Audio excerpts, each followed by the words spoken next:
Chapter 3। बेवकूफी भरे पैसे के फायदे।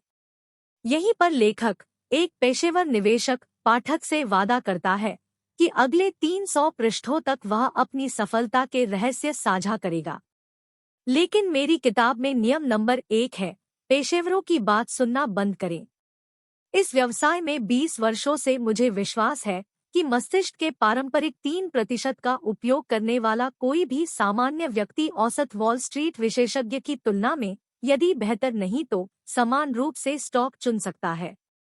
मुझे पता है कि आप यह उम्मीद नहीं करते हैं कि प्लास्टिक सर्जन आपको अपना खुद का फेसलिफ्ट करने की सलाह देगा, नहीं प्लम्बर आपको अपना खुद का गर्म पानी का टैंक स्थापित करने के लिए कहेगा, नहीं हेयर ड्रेसर आपको यह सलाह देगा कि आप अपने बैंग्स खुद ही ट्रिम करें, लेकिन यह है सर्जरी या प्लम्बिंग या हेयर ड्रेसिंग।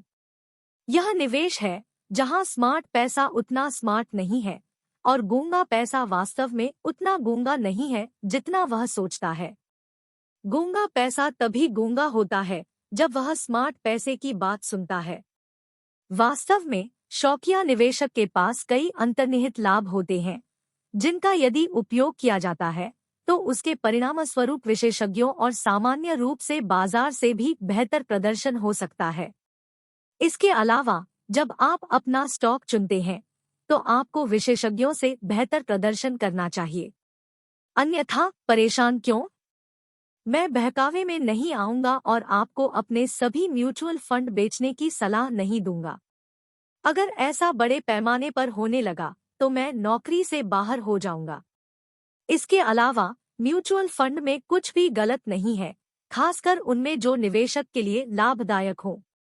ईमानदारी और अनैतिकता मुझे यह रिपोर्ट करने के लिए मजबूर नहीं करती कि लाखों शौकिया निवेशकों को फिडेलिटी मैगलन में निवेश करने के लिए अच्छी तरह से पुरस्कृत किया गया है। यही कारण है कि मुझे सबसे पहले इस पुस्तक को लिखने के लिए आमंत्रित किया गया था।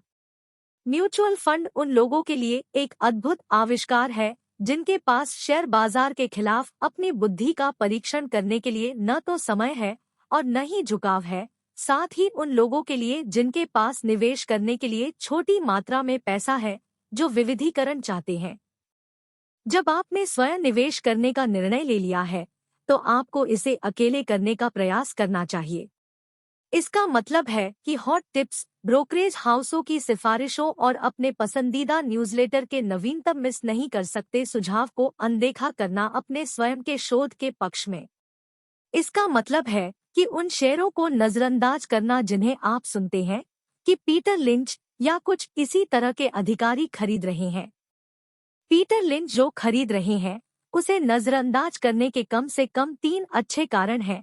1, वह गलत हो सकता है।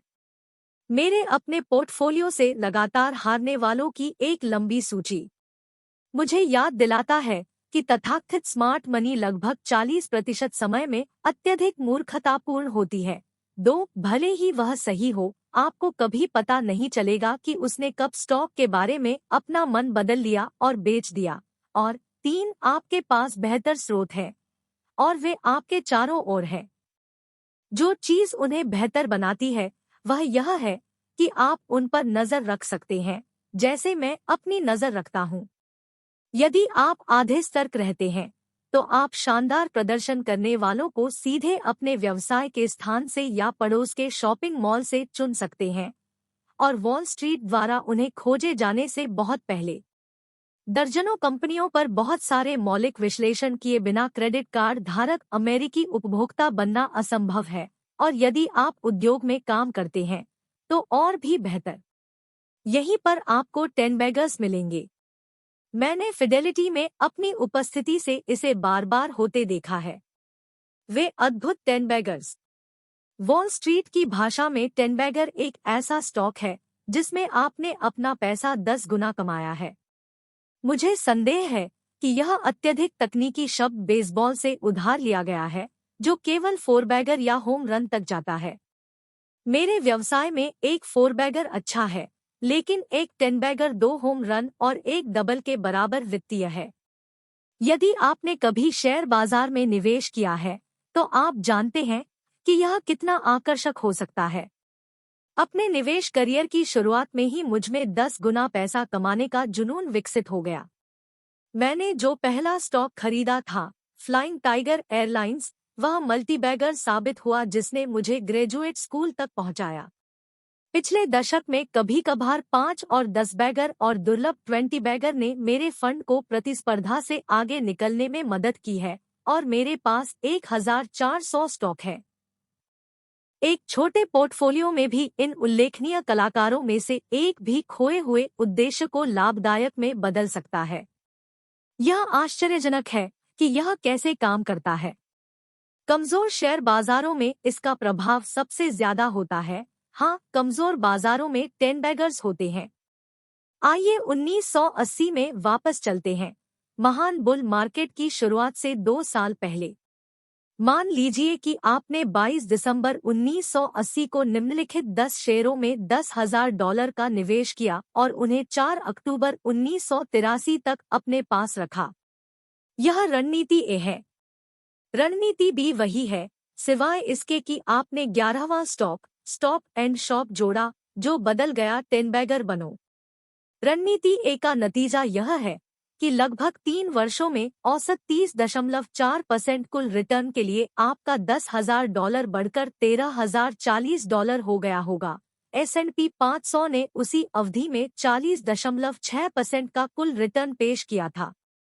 आपको इसे देखने और यह कहने का पूरा अधिकार है, बड़ी बात है। मैं निवेश को पेशेवरों पर क्यों नहीं छोड़ देता, लेकिन यदि आपने स्टॉप एंड शॉप जोड़ा है तो आपका $10,000 दोगुना से अधिक $21,060 हो जाएगा, जिससे आपको कुल 110.6% का रिटर्न और वॉल स्ट्रीट पर डींग मारने का मौका मिलेगा। वॉल स्ट्रीट पर डींगे हाके। इसके अलावा यदि आपने कंपनी की संभावनाओं में सुधार होते देख स्टॉप एंड शॉप में अपनी स्थिति जोड़ ली होती तो आपका कुल रिटर्न फिर से दोगुना हो सकता था। इस शानदार प्रदर्शन को बनाने के लिए आपको 11 में से केवल एक बड़ा विजेता ढूंढना होगा। आप किसी एक स्टॉक के बारे में जितना अधिक सही होंगे, आप अन्य सभी स्टॉक के बारे में उतना ही अधिक गलत हो सकते हैं और फिर भी एक निवेशक के रूप में जीत हासिल कर सकते हैं। सेब और डोनट्स। आपने सोचा होगा कि 10 बैगर केवल ब्रेनो बायोफीडबैक या कॉस्मिक R&D जैसी किसी अजीब कंपनी में कुछ जंगली पैनी स्टॉक के साथ ही हो सकता है, इस तरह का स्टॉक जिससे समझदार निवेशक बचते हैं। वास्तव में जिन कंपनियों को आप पहचानते होंगे उनमें कई 10 बैगर्स हैं। Dunkin Donuts, Walmart, Toys R Us, Stop and Shop और सुबारू, उनमें से कुछ का उल्लेख करें। ये वे कंपनियां हैं जिनके उत्पादों की आपने प्रशंसा की है और उनका आनंद लिया है, लेकिन किसने संदेह किया होगा कि यदि आपने सुबारू कार के साथ सुबारू स्टॉक खरीदा होता तो आप आज करोड़पति होते। फिर भी यह सच है। यह आकस्मिक गणना कई धारणाओं पर आधारित है। पहला, कि आपने 1977 में $2 प्रति शेयर के निचले स्तर पर स्टॉक खरीदा था। दूसरा, कि आपने 1986 में ऊंचे भाव पर बेचा था, जिसकी राशि $312 प्रति शेयर होती, जो कि 8-1 विभाजन के लिए समायोजित नहीं थी। यह 156 बैगर है और राजकोषीय 39 होम रन के बराबर है। इसलिए यदि आपने स्टॉक में $6,410 का निवेश किया है, निश्चित रूप से एक कार की कीमत सीमा में, तो आप ठीक $1 मिलियन लेकर आएंगे। एक खराब ट्रेड-इन के मालिक होने के बजाय अब आपके पास एक हवेली और गैरेज में कुछ जगुआर खरीदने में सक्षम होने के लिए पर्याप्त पैसा होगा। डंकिन डोनट स्टॉक में उतना निवेश करके आपको $1 मिलियन कमाने की संभावना नहीं होगी जितना आपने डोनट्स पर खर्च किया है। एक व्यक्ति कितने डोनट्स खा सकता है? लेकिन अगर 1982 में एक साल के लिए हर हफ्ते खरीदे गए 2 दर्जन डोनट्स कुल $270 के साथ आपने शेयरों में समान राशि का निवेश किया होता, तो 4 साल बाद शेयरों की कीमत $1,539 एक 6 बैगर होती। डंकिन डोनट्स में $10,000 के निवेश से 4 वर्षों में $47,000 का लाभ होता। यदि 1976 में आपने द गैप में $180 में 10 जोड़ी जीन्स खरीदी होती तो जीन्स अब तक खराब हो चुकी होती, लेकिन गैप स्टॉक के 10 शेयर उसी $180 में खरीदे गए। $18 प्रति शेयर प्रारंभिक पेशकश मूल्य था। 1987 में बाजार के उच्चतम स्तर पर इसकी कीमत $4,672.50 थी। द गैप में $10,000 के निवेश के परिणामस्वरूप $2,50,000 का लाभ होता। यदि 1973 के दौरान आपने ला क्विंटा मोटर इंस में व्यावसायिक यात्राओं पर 31 रातें बिताई थी, कमरे के लिए प्रति रात $11.98 का भुगतान करना, और आपने $371.38 कमरे के बिल का मिलान ला क्विंटा स्टॉक 23.21 शेयर की समान खरीद के साथ किया था, तो आपके शेयर 10 साल बाद इसका मूल्य $4,363.08 होता। ला क्विंटा में $10,000 के निवेश के परिणामस्वरूप $1,07,500 का लाभ होता।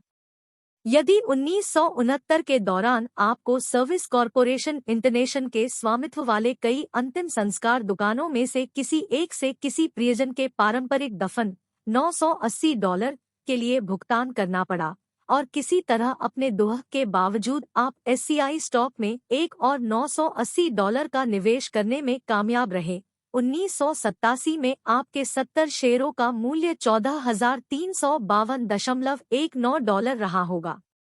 एससीआई में $10,000 के निवेश के परिणामस्वरूप $1,37,000 का लाभ हुआ होगा।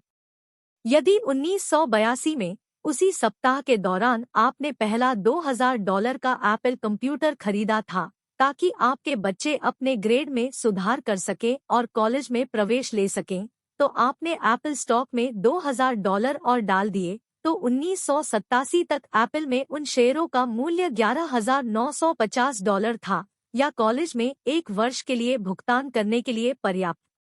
सामान्य ज्ञान की शक्ति। इस शानदार रिटर्न को पाने के लिए आपको बिल्कुल सही समय पर खरीदारी और बिक्री करनी होगी। लेकिन भले ही आप ऊंचे या निचले स्तर से चूक गए हों, लेकिन कुछ गूढ़ उद्यमों की तुलना में ऊपर उल्लिखित किसी भी परिचित कंपनी में निवेश करना बेहतर होता, जिसे हम में से कोई भी नहीं समझता है। न्यू इंग्लैंड के एक फायरमैन के बारे में एक प्रसिद्ध कहानी है। जाहिरा तौर पर 1950 के दशक में वह यह देखने से खुद को नहीं रोक सके कि एक स्थानीय टैमब्रांड्स प्लांट, तब कंपनी को टैमपैक्स कहा जाता था, तीव्र गति से विस्तार कर रहा था। उनके मन में यह ख्याल आया कि जब तक वे समृद्ध नहीं होंगे, वे इतनी तेजी से विस्तार नहीं करेंगे, और इस धारणा पर उन्होंने और उनके परिवार ने $2,000 का निवेश किया। इतना ही नहीं, वे अगले 5 वर्षों के लिए प्रत्येक वर्ष अतिरिक्त $2,000 डालते हैं। 1972 तक फायरमैन करोड़पति था और उसने कोई सुबारू भी नहीं खरीदा था। हमारे भाग्यशाली निवेशक ने किसी ब्रोकर या अन्य विशेषज्ञों से सलाह मांगी या नहीं, मैं निश्चित नहीं हूँ, लेकिन कई लोगों ने उन्हें बताया होगा कि उनका सिद्धांत त्रुटिपूर्ण था, और अगर उन्हें पता होता कि उनके लिए क्या अच्छा है, तो वे ब्लू चिप्स के साथ बने रहेंगे।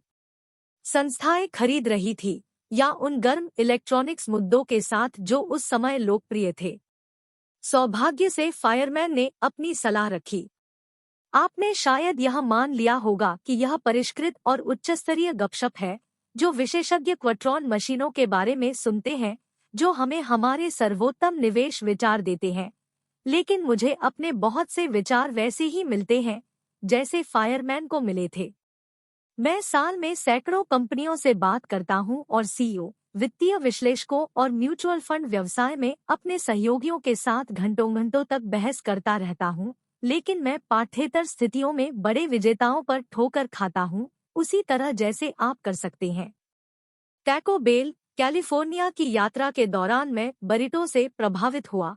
ला क्विंटा मोटर इंस, प्रतिद्वंद्वी हॉलिडे इन में किसी ने मुझे इसके बारे में बताया। वोल्वो, मेरा परिवार और दोस्त इस कार को चलाते हैं। एप्पल कंप्यूटर, मेरे बच्चों के पास घर पर एक था, और फिर सिस्टम मैनेजर ने कार्यालय के लिए कई चीजें खरीदी। सर्विस कॉरपोरेशन इंटरनेशनल, एक फिडेलिटी इलेक्ट्रॉनिक्स विश्लेषक जिसका अंतिम संस्कार घरों से कोई लेना देना नहीं था, इसलिए यह उसका क्षेत्र नहीं था, टेक्सास की यात्रा पर मिला। डंकिन डोनट्स, मुझे कॉफी बहुत पसंद थी और हाल ही में मेरी पत्नी द्वारा अनुशंसित पियर एक इम्पोर्ट्स को नया रूप दिया गया।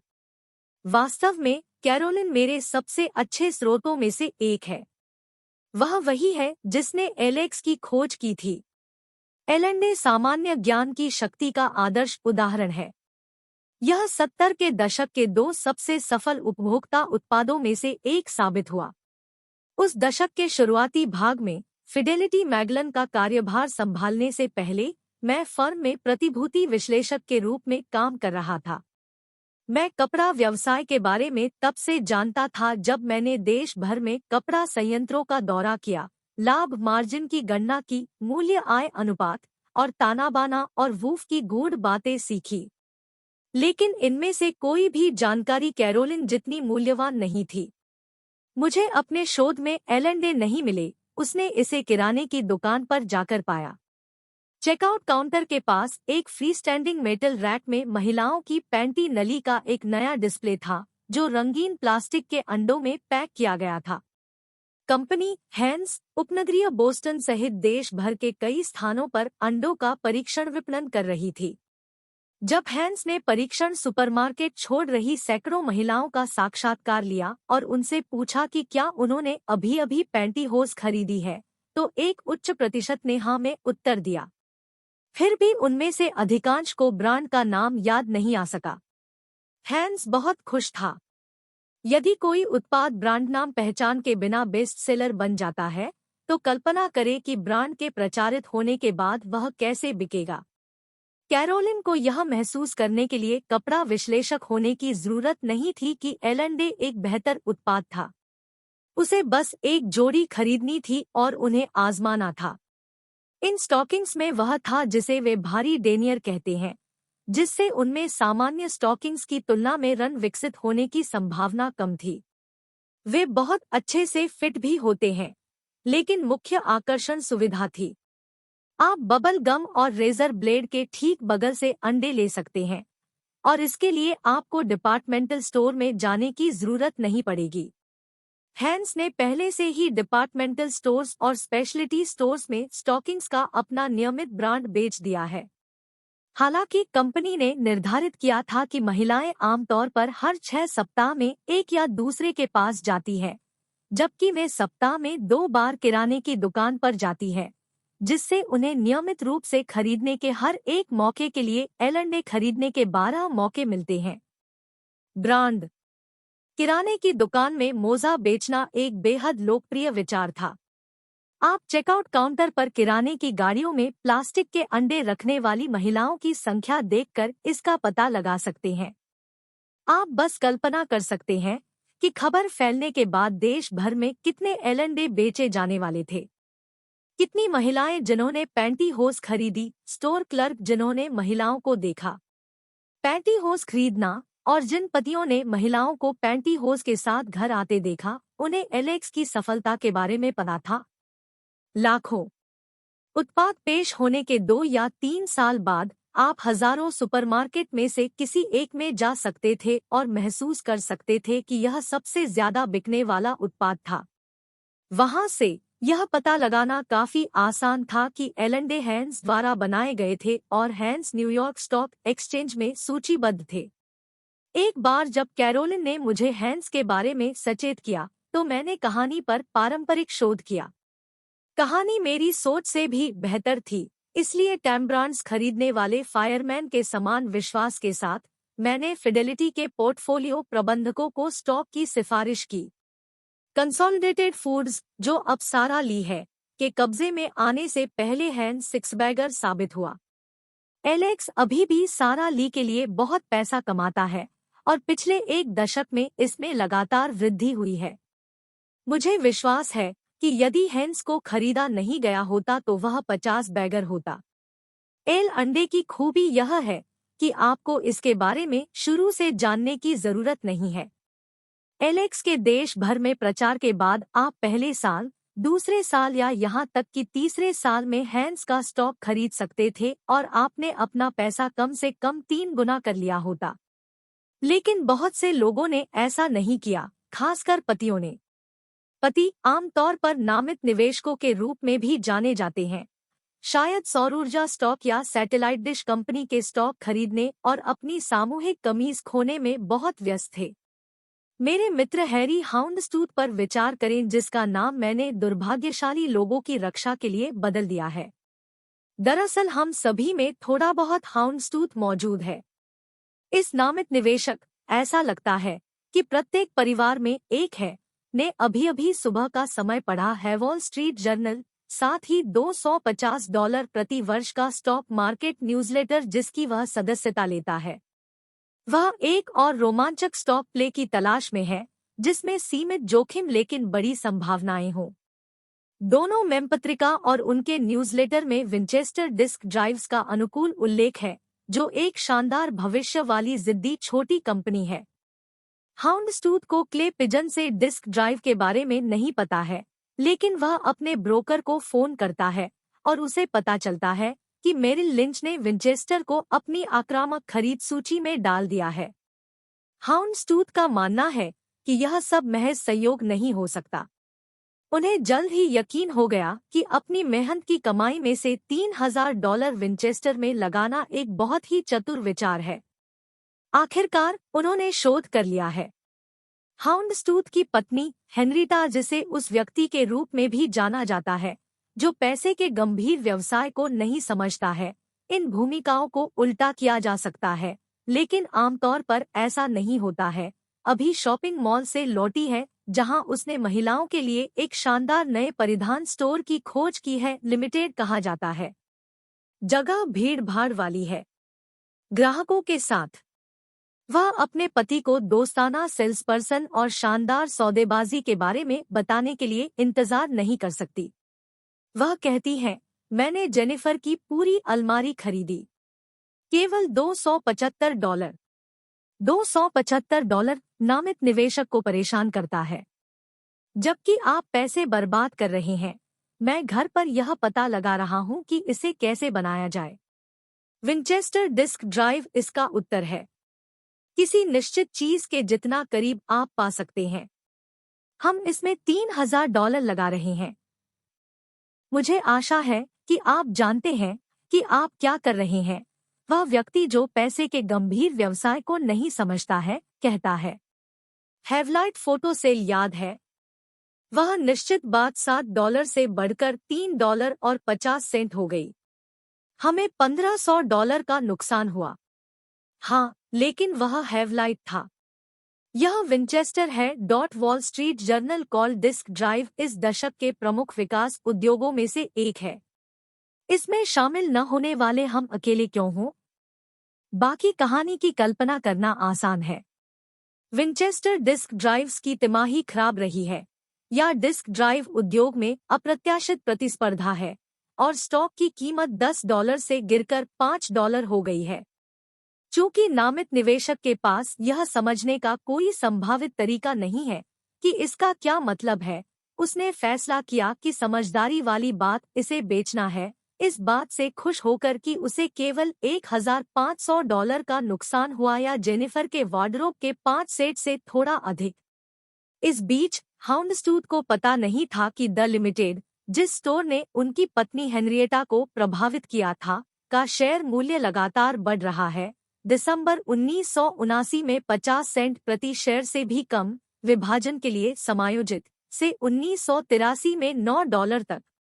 वहां पहले से ही एक 20 बैगर है और भले ही उसने इसे $9 की कीमत पर खरीदा हो और एक गिरावट के बाद $5 पर वापस आ गया हो, उसने अपने पैसे से 5 गुना से अधिक पैसा कमाया होगा क्योंकि स्टॉक 52 तक बढ़ गया था।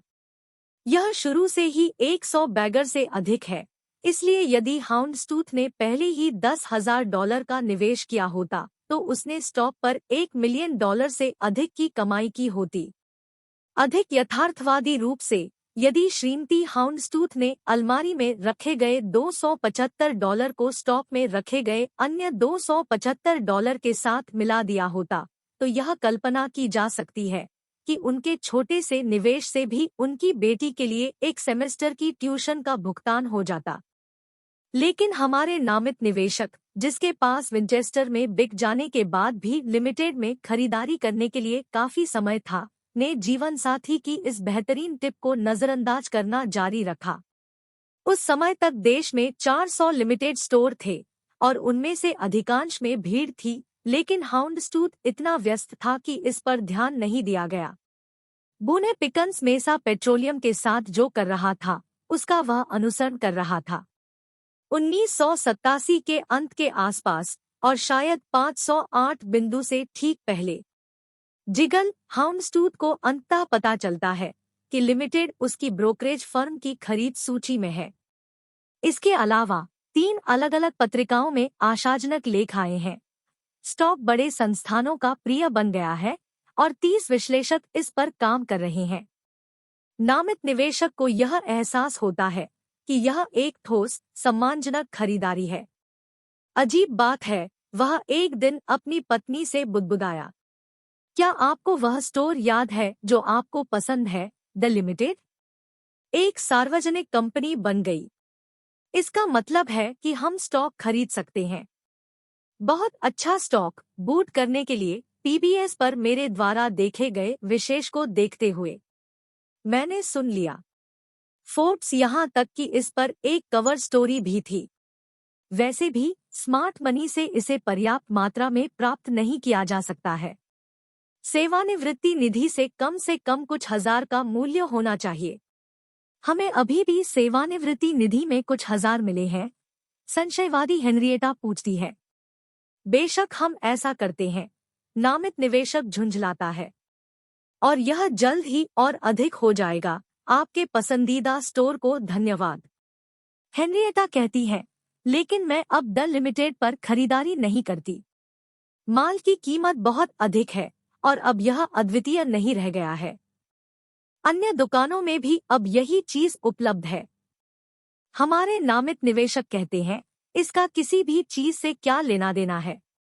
मैं खरीदारी के बारे में बात नहीं कर रहा हूँ, मैं निवेश के बारे में बात कर रहा हूँ।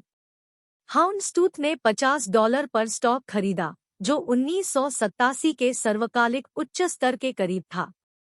जल्द ही कीमत $16 तक गिरने लगती है और लगभग आधी गिरावट पर वह बिक जाता है और एक बार फिर अपने घाटे को सीमित करने से खुश होता है। क्या यह एक सार्वजनिक कंपनी है? लिमिटेड को गायब करने के लिए, हाउंडस्टूथ को डांटने के लिए मैं ठीक हूँ। मैंने रास्ते में कोई शेयर भी नहीं खरीदा और मेरी पत्नी ने शॉपिंग मॉल में उतनी ही भीड़ देखी जितनी उसकी पत्नी ने देखी थी। जब कहानी लोकप्रिय हो गई और बुनियादी चीजें खराब होने लगी थी, तब मैंने भी द लिमिटेड में खरीदारी की और मैं अभी भी घाटे में हूँ। असल में मैं उन 10 बैगर्स के बारे में कई पेजों तक जा सकता हूँ जो मुझसे छूट गए हैं, और किताब में आगे चलकर और भी खेदजनक उदाहरण सामने आएंगे। जब आशाजनक अवसरों को नजरअंदाज करने की बात आती है, तो मैं अगले व्यक्ति की तरह ही इसमें माहिर हूँ। एक बार मैं सदी के सबसे बड़े एसेट प्ले पेबल बीच गोल्फ कोर्स पर खड़ा था और मेरे मन में यह पूछने का ख्याल ही नहीं आया कि क्या यह एक सार्वजनिक कंपनी है। मैं टीज और ग्रीन्स के बीच की दूरी के बारे में पूछने में बहुत व्यस्त था। सौभाग्य से आसपास पर्याप्त 10 बैगर्स हैं, जिससे हम दोनों बहुमत को नोटिस करने में विफल हो सकते हैं और फिर भी हम अपना हिस्सा हासिल कर लेंगे। मेरे जैसे बड़े पोर्टफोलियो में सराहनीय अंतर लाने से पहले मुझे कई काम करने होंगे। आपके जैसे छोटे पोर्टफोलियो में आपको केवल एक को हिट करना होगा।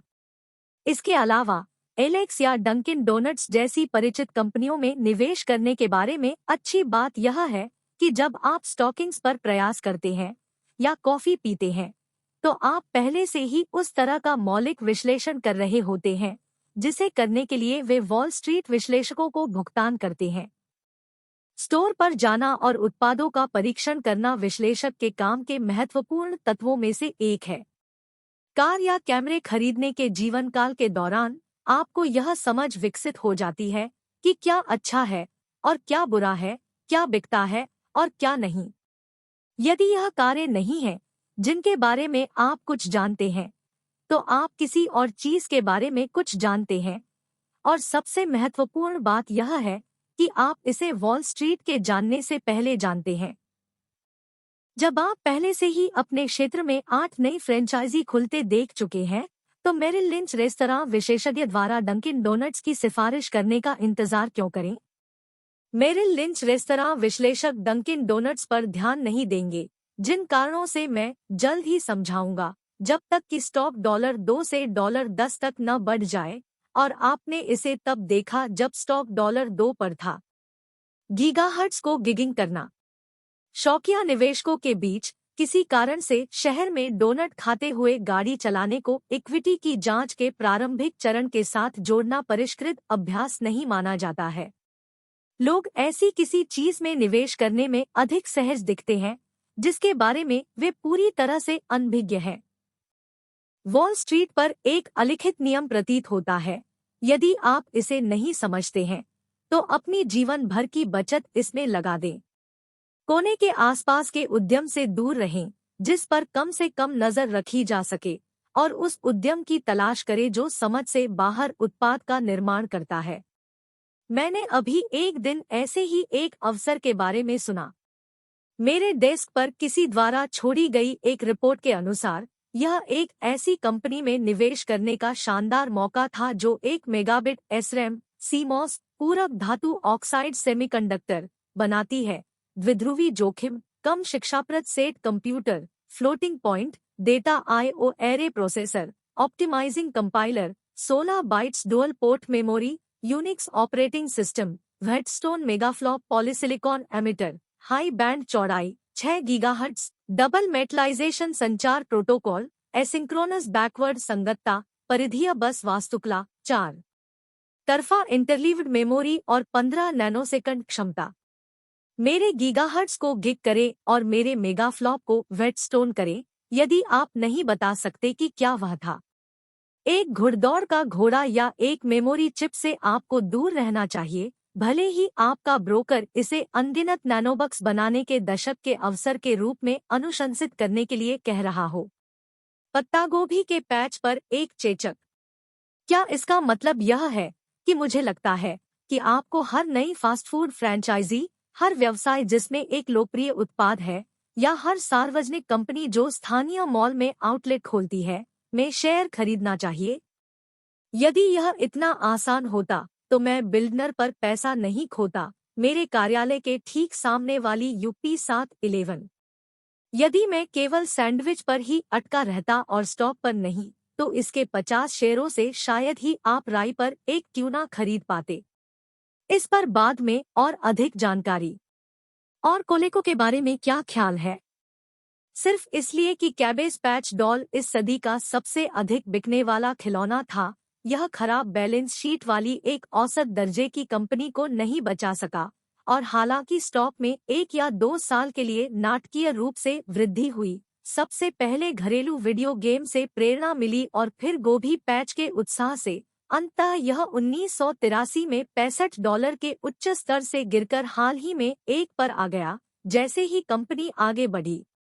अध्याय 11, 1988 में दिवालियापन के लिए आवेदन करना।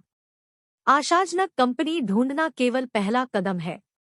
अगला कदम अनुसंधान कर रहा है। शोध वह है जो आपको कोलेको से टॉयज आर अस, टेलीवीडियो से एप्पल कंप्यूटर या पीपल एक्सप्रेस से पीडमोंट एयरलाइंस को छांटने में मदद करता है। अब जब मैंने इसका उल्लेख किया है, तो काश मैंने पीपल एक्सप्रेस में क्या हो रहा था इसकी और अधिक जांच की होती। शायद तब मैंने वह भी नहीं खरीदा होता। मेरी सभी विफलताओं के बावजूद 12 वर्षों के दौरान जब मैंने फिडेलिटी मैगलन का प्रबंधन किया, तो यह प्रति शेयर 20 गुना से अधिक बढ़ गया, आंशिक रूप से कुछ अल्पज्ञात और अप्राप्य शेयरों के लिए धन्यवाद, जिन्हें मैं खोजने और फिर शोध करने में सक्षम हुआ। अपने दम पर मुझे विश्वास है कि कोई भी निवेशक समान रणनीति से लाभ उठा सकता है। स्मार्ट मनी को मात देने में ज्यादा समय नहीं लगता है, जो कि जैसा कि मैंने कहा है, हमेशा बहुत स्मार्ट नहीं होता है। यह पुस्तक 3 खंडों में विभाजित है। पहला, निवेश की तैयारी, अध्याय 1 के माध्यम से 5, एक स्टॉक पिकर के रूप में खुद का मूल्यांकन कैसे करें, प्रतिस्पर्धा का आकार कैसे बढ़ाएं, पोर्टफोलियो प्रबंधक, संस्थागत निवेशक और अन्य वॉल स्ट्रीट विशेषज्ञ कैसे मूल्यांकन करें कि क्या स्टॉक बॉन्ड की तुलना में जोखिम भरा है, अपनी वित्तीय जरूरतों की जांच कैसे करें और एक सफल स्टॉक पिकिंग रूटीन कैसे विकसित करें। दूसरा, विजेताओं का चयन। अध्याय 6 के माध्यम से 15 सबसे आशाजनक अवसर कैसे खोजें, किसी कंपनी में क्या देखना है और क्या नहीं करना है, दलालों, वार्षिक रिपोर्ट और अन्य संसाधनों का सर्वोत्तम उपयोग कैसे करें, इससे संबंधित है। लाभ और उन विभिन्न संख्याओं पी अनुपात, बुक वैल्यू, नकदी प्रवाह का क्या मतलब निकाला जाए जिनका अक्सर स्टॉक के तकनीकी मूल्यांकन में उल्लेख किया जाता है। तीसरा, दीर्घकालिक दृष्टिकोण। अध्याय 16 के माध्यम से 20 एक पोर्टफोलियो कैसे डिजाइन करें, उन कंपनियों पर नजर कैसे रखें जिनमें आपने रुचि ली है, कब खरीदना है और कब बेचना है, विकल्प और वायदा की मूर्खताएं और वॉल स्ट्रीट के स्वास्थ्य के बारे में कुछ सामान्य अवलोकन से संबंधित है। अमेरिकी उद्यम और शेयर बाजार ऐसी चीजें जो मैंने निवेश के 20 वर्षों में देखी है।